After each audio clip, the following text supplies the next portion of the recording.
Assalamualaikum warahmatullahi wabarakatuh. Assalamualaikum. Perkenalkan, nama saya Fikri, guru ngaji. Fikri atau Fitri? Fikri. Oh, okay. Ya, saya guru ngaji di Tegerong Entertainment. Oke. Ustadz, kaitannya dengan perkataan Imam Malik yang mengatakan ta'allamal adaba qabla an tata'allamal ilma. Beliau belajar adab 16 tahun, belajar ilmu 4 tahun. Yeah. Pertanyaan saya, kenapa belajar adab itu jauh lebih lama dibandingkan dengan belajar ilmu? Yeah. Kemudian adakah kitab khusus yang membahas kaitannya dengan adab? Misal kita belajar wudu, kemudian ada kitab yang membahas tentang adab dalam berwudu, atau kita belajar tentang fikih sholat, kemudian ada kitab yang membahas adab dalam sholat. Itu saja pertanyaan Ustaz. Baik. Yang pertama, Quran surah kedua di akhir ayat 282. Sebelah kiri paling bawah di pojok tuh ya. Allah sampaikan wattaqullaha wa yu'allimukumullah. Tingkatkan takwamu kepada Allah, maka dengan peningkatan takwa itu Allah akan mempercepat penambahan pengetahuan dan pemahaman kepadamu. Jadi takwa didahulukan sebelum ilmu. Apa di antara turunan takwa itu? Ternyata turunan takwa itu diantaranya adab.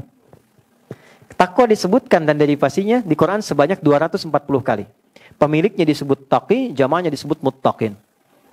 Siapa di antara ciri muttaqin itu? Dua. Satu, yang punya adab terhadap Allah. Dari mulai dia menata bangunnya, dia doanya, dia berinteraksi dengan istighfarnya. Quran surah ke-51 ayat 15 sampai dengan 23. Ya? Dan orang yang punya adab dengan sesama. Quran surah ketiga ayat 133 sampai 134. Alladzina yunfiquna fis sarai wad dharra wal kadhimina al ghaidha wal 'afina 'anil nas wallahu yuhibbul muhsinin. Adab. Kenapa adab didahulukan sebelum ilmu? Adab itu sikap moral yang membimbing kita untuk berperilaku baik. Jelas? Kalau orang berilmu, adabnya belum baik, moralnya belum baik, maka dia akan berbuat perilaku yang buruk, yang damage-nya lebih besar dibandingkan dengan orang yang belum punya ilmu. Orang korupsi kalau pintar, ngambilnya banyak. Dibandingkan dengan orang yang mencuri tapi nggak pintar. Ya kan? Kijang-kijang nanti durian disimpan di sini ya. Tuh. Ya, banyak motifnya. Dan damage-nya lebih banyak. Sama, jangan dikira orang yang punya pengetahuan tapi minim adab, jangan dikira bermanfaat. Merusaknya akan banyak. Ya, akan banyak.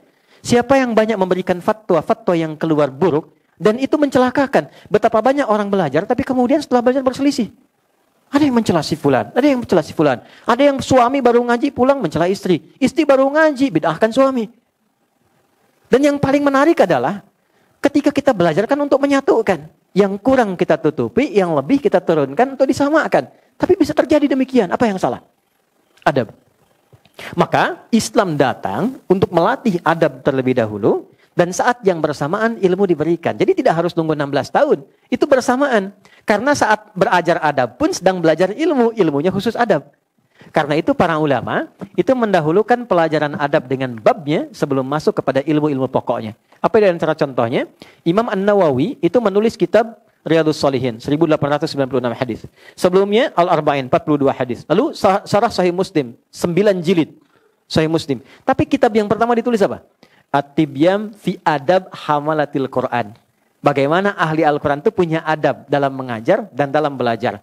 Anda lihat di antara bab pertamanya. Wala yata'allamu illa mimman kamulat ahliyatuhu. Tidaklah seorang murid belajar kecuali kepada guru satu yang pakar di bidangnya. Jangan sampai ini mengundang belajar hadis tapi pada orang yang tidak tahu hadis. Kalau gurunya paham fikih, fikih saja. Gurunya tafsir, tafsir saja. Jangan diminta guru tafsir ngajar fikih. Salah. Yang kedua apa? Wa kamulat akhlaquhu. Akhlaknya baik. Jangan sampai memang pintar. Tapi maaf, membencinya banyak. Kasar kata-katanya. Sehingga muridnya keluar pintar nas, tapi pintar juga kekasarannya. Pintar juga mencela orangnya. Itu kata Imam Nawawi gak berkah ilmunya. Maka adab penting. Datanglah dari guru lokal namanya Syekh Muhammad Hashim bin Ash'ari. Menulis 19 kitab. Di antara 19 itu kitab pertamanya Adabul Alim wal Muta'allim. Maka diajarkan di situ dasar-dasar adab. Kemudian masuklah kepada apa yang Anda tadi sampaikan. Saya ada koleksi lebih hampir 40 di kitab tentang sholat. Nah, di antara kitab-kitab itu ada beberapa yang bagus yang menjelaskan tentang hikmah, makna dan adabnya. Satu namanya Nadharat fi Ma'anis Shalah. Yang kedua namanya Asrarus Shalah. Nanti lain waktu kalau tiba lagi, misalnya nanti kita tunjukkan sesuai dengan apa yang teman-teman harapkan. Jelas ya? Allahu a'lam bishawab.